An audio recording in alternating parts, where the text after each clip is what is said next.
بسم اللہ الرحمن الرحیم۔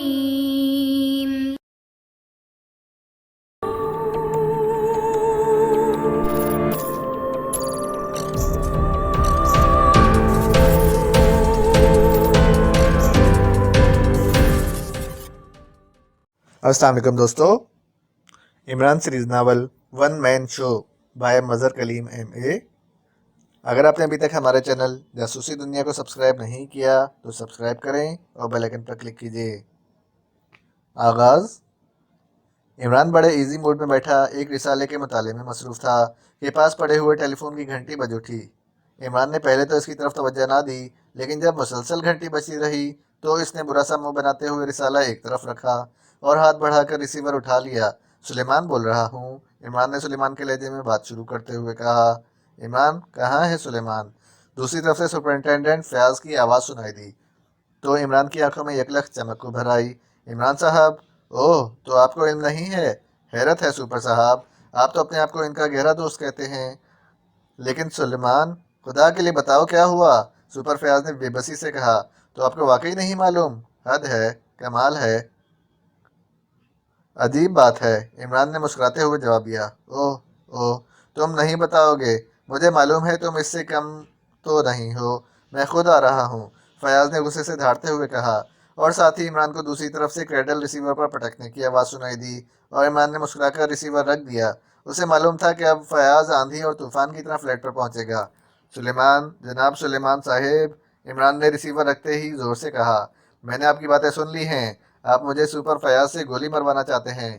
میں آپ کی پلاننگ سمجھ گیا ہوں کہ میری تنخواہ بھی بچ جائے اور سپر فیاض کی پھانسی چڑھ جانے کے بعد فلیٹ بھی آپ کا ہو جائے، لیکن آپ کی یہ پلاننگ کامیاب نہیں ہو سکتی۔ میں اپنی تنخواہ نہیں چھوڑ سکتا، اور سپر فیاض کو جب میں نے بات بتا دی تو پھر اس کے ریوالور سے گولیاں اس طرح تڑپ کر باہر آ جائیں گی کہ آپ کا سنگ آرٹ بھی انہیں نہیں روک سکے گا۔ دور سے سلیمان کی آواز سنائی دی۔ ارے ارے، کون سی بات؟ عمران نے آنکھیں گھماتے ہوئے پوچھا۔ یہ تو اسی کے آنے پر بتاؤں گا، سلیمان نے جواب دیا، اور عمران بے اختیار ہنس پڑا۔ وہ سمجھ گیا تھا کہ سلیمان وہی ڈرامہ اس کے ساتھ دہرانے کی کوشش کر رہا ہے جو اس نے فیاض کے ساتھ کھیلا ہے۔ چلو ٹھیک ہے، ہم دونوں اپنی اپنی بات بتا دیں گے، فیصلہ سپر فیاض خود کرے گا، عمران نے اونچی آواز میں کہا۔ میں دروازہ کھولنے نہیں جاؤں گا، یہ سن لیں، دروازہ آپ خود کھولیں گے، سلیمان نے جواب دیا۔ یہ کیسے ہو سکتا ہے؟ دروازہ کھولنا تمہارے فرائض میں شامل ہے اور اس کے لیے تمہیں باقاعدہ تنخواہ ملتی ہے، عمران نے غصیلے لہجے میں کہا۔ میں باورچی ہوں، دربان نہیں، اور آپ میری پیشہ ورانہ توہین کرنے کا کوئی حق نہیں رکھتے، سلیمان کی بھی غصیلی آواز سنائی دی، اور پھر اس سے پہلے کہ عمران کوئی جواب دیتا کال بیل کی چیختی ہوئی آواز سنائی دی۔ سلیمان، جا کر دروازہ کھولو، پلیز سلیمان، میں لیٹرین میں ہوں، بڑی ایمرجنسی ہے، عمران نے اونچی لیکن منت بھری آواز میں کہا۔ میری ہانڈی جلنے کا خطرہ ہے، یہ آپ کی ایمرجنسی سے بڑی ایمرجنسی ہے، اس لیے سوری، سلیمان نے بھی ترکی بہ ترکی جواب دیتے ہوئے کہا۔ کال بیل اب مسلسل بج رہی تھی، ایسا محسوس ہو رہا تھا جیسے کال بیل بجانے والے نے اپنی انگلی ہی بٹن پر رکھ چھوڑی ہو۔ یا اللہ، تو ہی محافظ ہے، عمران نے کراہتے ہوئے کہا اور اٹھ کر دروازے کی طرف بڑھ گیا، کیونکہ اسے معلوم تھا کہ سلیمان نے کسی صورت دروازہ نہیں کھولنا۔ یا اللہ، ہر مصیبت کو اس دروازے سے دور رکھنا، عمران نے دروازے کے قریب پہنچتے ہی اونچی آواز میں کہا تاکہ دوسری طرف کھڑے سپر فیاض تک اس کی آواز بخوبی پہنچ سکے۔ دروازہ کھولیے عمران صاحب، میں سلمیٰ ہوں۔ اچانک دوسری طرف سے فیاض کی بیوی سلمیٰ کی گھبرائی ہوئی آواز سنائی دی تو عمران نے بوکھلا کر دروازہ کھول دیا۔ دوسری طرف واقعی سلمیٰ کھڑی تھی، اس کے چہرے پر شدید پریشانی کے آثار نمایاں تھے۔ فیاض کو کسی نے گولی مار دی ہے، اس کی حالت خراب ہے، دروازے پر موجود سلمیٰ نے رو دینے والے لہجے میں کہا۔ گولی مار دی؟ کہاں؟ کس نے؟ عمران نے اور زیادہ بوکھلائے ہوئے انداز میں کہا۔ نیچے کار میں، ہم دونوں آپ کے پاس آ رہے تھے کہ یہاں کا رکتے ہی گولی چلی، اور پلیز اس کی حالت خراب ہے، سلمیٰ نے اس بار بری طرح روتے ہوئے کہا، اور عمران بوکھلائے ہوئے انداز میں بیک وقت تین تین سیڑھیاں پھلانگتا ہوا فلیٹ سے نیچے اترا۔ فلیٹ کے سامنے واقعی فیاض کی کار کھڑی تھی، اس کا ڈرائیونگ سیٹ والا دروازہ کھلا تھا اور فیاض پہلو کے بل سیٹ پر لڑکا ہوا تھا، اس کے پہلو سے خون کسی فوارے کی طرح نکل رہا تھا۔ عمران نے جھپٹ کر اسے کار سے باہر کھینچا اور پھر اسے کاندھے پر لاد کر بجلی کسی تیزی سے دوبارہ سیڑھیاں چڑھتا ہوا فلیٹ میں داخل ہو گیا۔ وہ اسے سیدھا لیے بڑے کمرے میں پہنچ گیا جہاں فرسٹ ایڈ باکس موجود تھا۔ سلیمان، گرم پانی لے آؤ، عمران نے دھاڑتے ہوئے کہا اور پھر فیاض کو بستر پر لٹا کر وہ اس کے زخم پر جھک گیا۔ عمران، اسے ہسپتال لے جاؤ، یہ مر جائے گا۔ سلمہ کی آواز سنائی دی روتی ہوئی تو عمران کو سکتا سا محسوس ہوا۔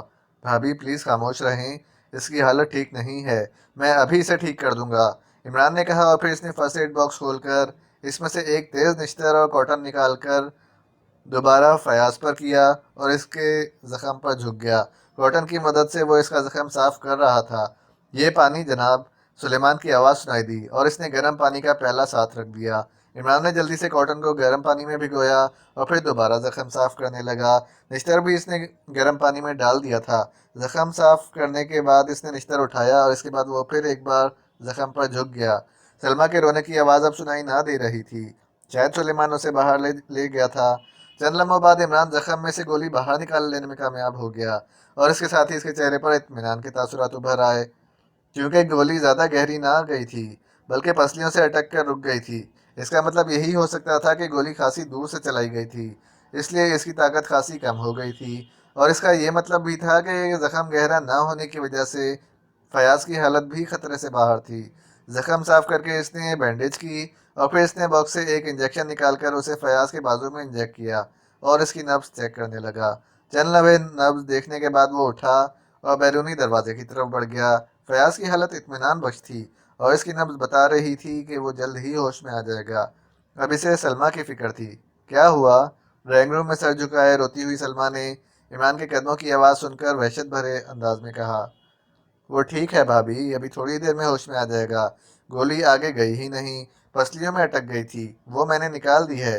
تم ٹھیک کہہ رہی ہو یا سلیمان بھابھی کے لیے چائے بنا کر لاؤ؟ عمران نے سلمہ کے پاس کھڑے سلیمان سے مخاطب ہو کر کہا، اور سلیمان سر ہلاتا ہوا دروازے کی طرف بڑھ گیا۔ سچ بتاؤ عمران پلیز، میرا دل بیٹھا جا رہا ہے۔ سلمہ کی حالت واقعی خراب تھی۔ میں سچ کہہ رہا ہوں بھابھی، آپ فکر نہ کریں، ابھی فیاض ہوش میں آ جائے گا۔ عمران نے اس بار سنجیدہ لہجے میں کہا، لیکن تم تو کہہ رہے تھے کہ اس کی حالت ٹھیک نہیں ہے۔ سلمہ کو عمران کی سنجیدگی کے باوجود یقین نہ آ رہا تھا۔ وہ تو میں نکلتے ہوئے خون کی مقدار دیکھ کر یہی سمجھا تھا، لیکن اب مجھے کیا پتا تھا کہ آپ نے فیاض کو کھلا کھلا کر اس کے جسم میں خون ہی خون بھر رکھا ہے، عمران نے کہا، اور سلمہ کے چہرے پر پہلی بار اطمینان کے آثار ابھر آئے۔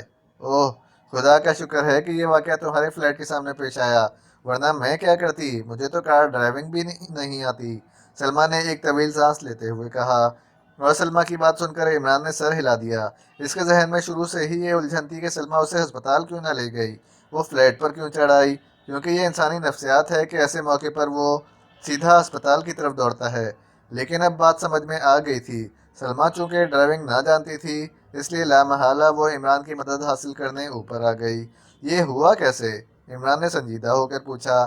سلیمان اس دوران چائے دے گیا تھا، فیاض نے میرے سامنے تمہیں فون کیا تھا، لیکن تمہارے بجائے سلیمان نے فون اٹھایا، اور پھر سلیمان نے کہا کہ تمہارے ساتھ کوئی حادثہ ہو گیا ہے۔ سلیمان نے تفصیل نہ بتائی، جس سے فیاض بے حد پریشان ہو گیا۔ میں بھی ساتھ کرسی پر بیٹھی سن رہی تھی، میں خود پریشان ہو گئی، چنانچہ میں بھی تمہاری خیریت دریافت کرنے کے لیے چل پڑی۔ فیاض سارے راستے بے حد پریشان رہا کہ نہ جانے تمہارے ساتھ کیا حادثہ ہوا ہے۔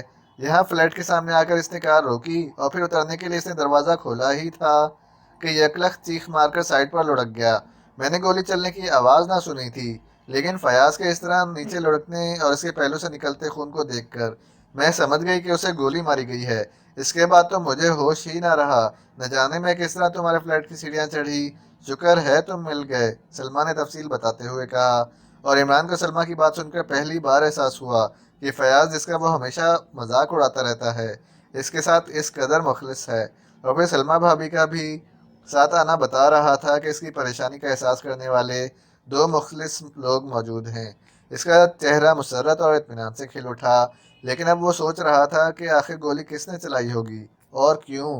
اسی لمحے بڑے کمرے سے فیاض کے کرانے کی آواز سنائی دی اور عمران اور سلمہ دونوں اٹھ کر تیزی سے بڑے کمرے کی طرف بڑھ گئے۔ فیاض، کیا تم ٹھیک ہو؟ سلمہ نے آگے بڑھ کر نرم لہجے میں پوچھا۔ بھابھی، آپ خواہ پریشان تھیں، ایک گولی نے ان کا کیا بگاڑنا تھا، ان کے پلے ہوئے جسم کے لیے تو خصوصی گولیاں تیار کی جاتی ہیں۔ عمران نے جان بوجھ کر